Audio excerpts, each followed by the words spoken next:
Welcome back everyone, as we get ready to start this 6th season of Olympia FBS football. And let's go ahead and kick things off before we start kind of talking about our game against Nebraska, which will be insane. Let's go ahead and talk about some recruiting. So going into this season, I will not be able to focus on the high school recruits quite as much. Next season, we will be doing thorough following on the recruiting trail, as well as the high school scene here in Utah. We will be detailing stats and going through, really just keeping up with who wins, who loses, who is the breakout player, juniors, seniors, sophomores, anything like that. This season I will be taking a break from recruiting though, a little bit. I will give you kind of a high level view of what's going on. So let's go ahead and start with who is in the state of Utah this year to kind of watch out for if they're considering us or not.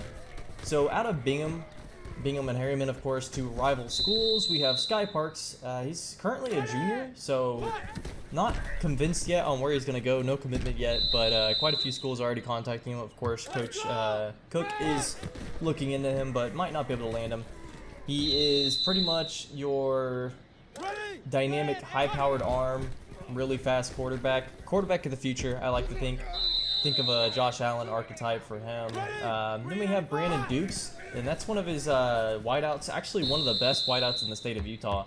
This guy is really quick off the line, has insane burst, and the best thing about Brandon Dukes is his hands. He catches everything you throw at him. He's like a black hole.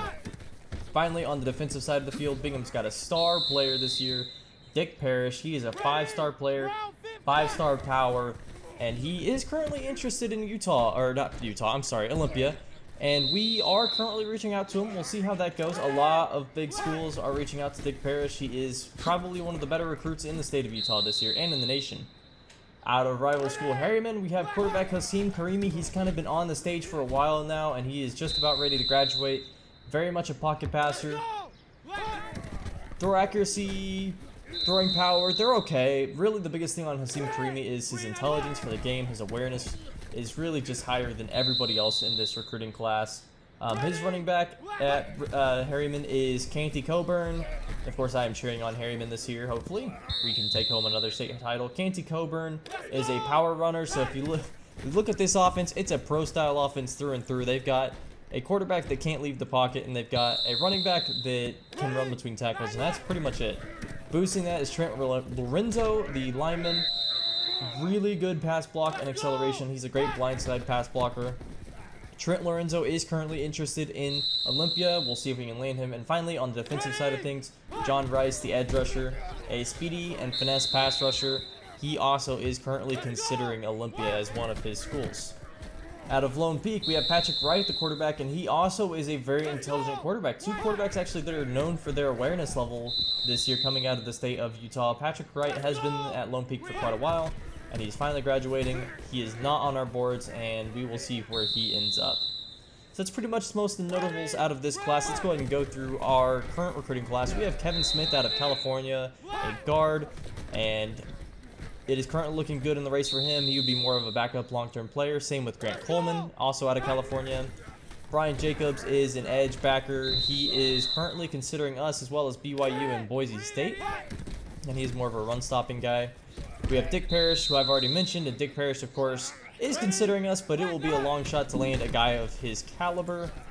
We go further on. We have Corey Richardson, another edge rusher, and this is where really things start getting interesting. If we can land a guy like Corey Richardson and a John Rice and a Dick Parrish, we will have a fearsome front four for the years to come.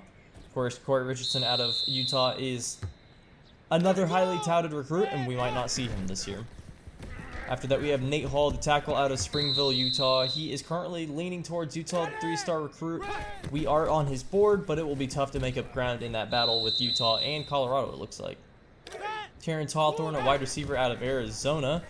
We are currently in the mix for, but Nebraska, as usual, Coach Bob Stitt, who we'll talk about soon, is looking to steal that one away from us. Jerry Hargrove, another tackle, this time from Arizona. Currently, we are in his supposed top 5 listing of schools. We'll see if we can land that one. Guard Leo Davis, also from Arizona. Looks like we're hitting the four corners really as hard as we can. We're in his top 10. It's going to be a while before he gets that narrowed down. Arizona State and Arizona are the front runners. Adam Hayes out of Arizona, again, a top 5 recruit for us. He is an outside linebacker run stopper. Would be great in shoring up that run game that we have. Ethan Jennings, free safety, just looking to replace some depth after we have our 2 current senior safeties, Bradley Garrett, leave. He will look to maybe fill that void if we get a guy like Ethan Jennings. He's also from Arizona and is currently looking at Vanderbilt. Braxton Charles is an interesting one. So Braxton Charles is actually from Aurora, Colorado, and it looks like we are in his top 5. He's actually a JUCO transfer that really fast. He looks like an option type guy, and currently Colorado State and Air Force are leading schools for him, so that would make sense.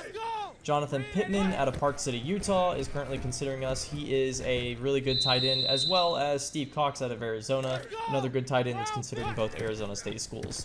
Phil Givens, a kicker to go ahead and replace Mike Harris if we can, is out of Boulder, Colorado, and we'll give him a shot. And then Ed Ingram from Ogden, Utah. We are currently leading the race on him from what I can tell. An underrated prospect, it's only a 2-star. So that means going into this game against Nebraska, what can we expect? Well, Nebraska has Coach Bob Stitt, our previous offensive coordinator, and he stole away 2 really big recruits from us. So Dre Morris, the running back actually, from Utah, and Dre Morris, let me go ahead and see if I can remember where he is from. Pull up my files here. That's right, so Dre Morris is from Harriman, actually teammates with Zach Schuster and James McIntosh. And he decided to go to Nebraska. He will get a lot of playing time from what I've heard on our game day, as well as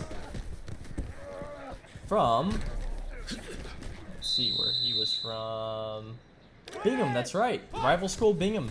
Matt Fitzpatrick, the 5-star wide receiver that we were leading for most of the year from what I heard, and Coach Cook just could not land him at the game. Matt Fitzpatrick will be getting time for sure.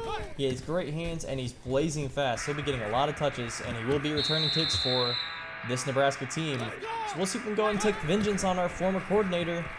Thank you so much for sticking with us. We'll be back for our game against Nebraska coming up, and I hope you have a great rest of your day.